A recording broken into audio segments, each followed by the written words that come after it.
Hello. It's been a couple days since I've shared with you on Fast Facts on False Teachings, a book by Ed Decker and Ron Carlson. I'm going to continue with a chapter about evolution, particularly theistic evolution. One final point that needs to be addressed here is the teaching of theistic evolution, or the belief that God used evolution to create the world. Sadly, this idea has been widely adopted by many Christian colleges and churches today in the misguided belief that they are able to compromise Scripture to accept evolution. Some Christian academics, in order to hide their belief in evolution and make it sound more acceptable to their constituency, have renamed this teaching progressive creationism. They are being not only scientifically dishonest, but biblically dishonest as well. First of all, theistic evolution or progressive creationism is a nice idea, if there was any evidence for evolution. The problem is that there is no evidence for evolution theistically or naturalistically. Second, why would a perfect God use an imperfect means to create a perfect world? Evolution requires two things. Number one, chance, and number two, massive death and destruction through the survival of the fittest. The theory of theistic evolution teaches that millions of species died out in order to create Adam and Eve. When evolution got to that point after billions of years, then God supposedly started the human race and gave man a soul. But Romans 5:12 tells us there was no death prior to sin, and sin came through one man, Adam. How could you have massive death and destruction over millions of years to get to Adam if there was no death prior to sin? The main problem for theistic evolutionists seems to be the nature of God, the geology of the earth, the size of the cosmos, and the distance of stars. First of all, they try to help God out by making the days of creation in Genesis chapter 1 to be long periods of time involving billions of years. This is because they have a very small concept of who God is. If you understand the nature of God, you realize that He did not even need 6 24-hour days for creation. If you understand the omnipotence of God, He could have done it in 6 seconds. Second, theistic evolutionists hold to a uniformitarian view of geology, which is a foundation stone of evolution.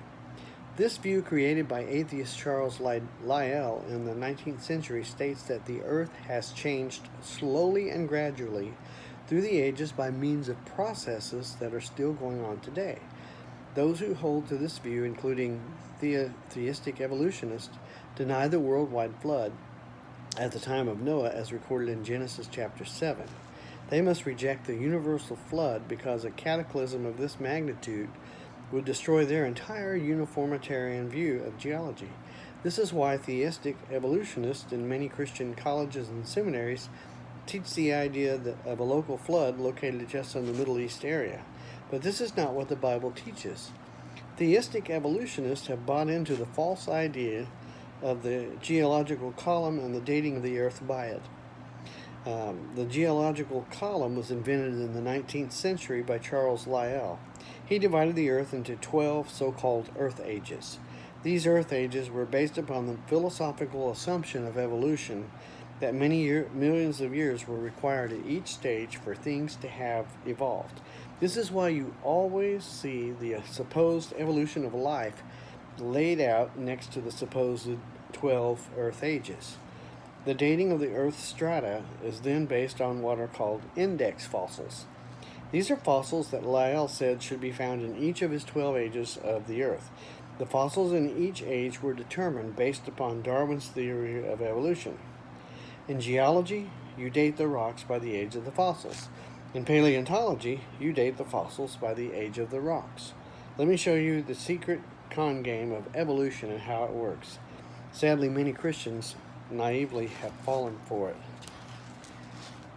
If you look in the World Book Encyclopedia, found in every school and library under the title Fossils, Volume 7, page 422 of the 1988 edition, you will find this: scientists determine when fossils were formed by finding out the age of the rocks in which they lie.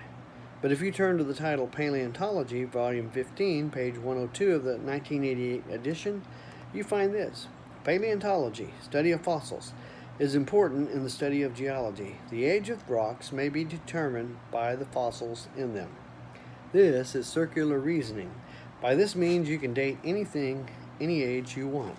Strangely, this geological column used as the basis of dating the Earth in the theory of evolution has never been found anywhere in the world. It is a creation of Charles Lyell's imagination. In fact, he created it because he saw it as a way to destroy belief in God.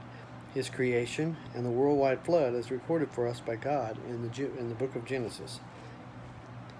I'm going to stop here, and I'm going to continue with this chapter and continue on this chapter tomorrow, and I'll finish out this chapter on evolution because it's longer than what I thought.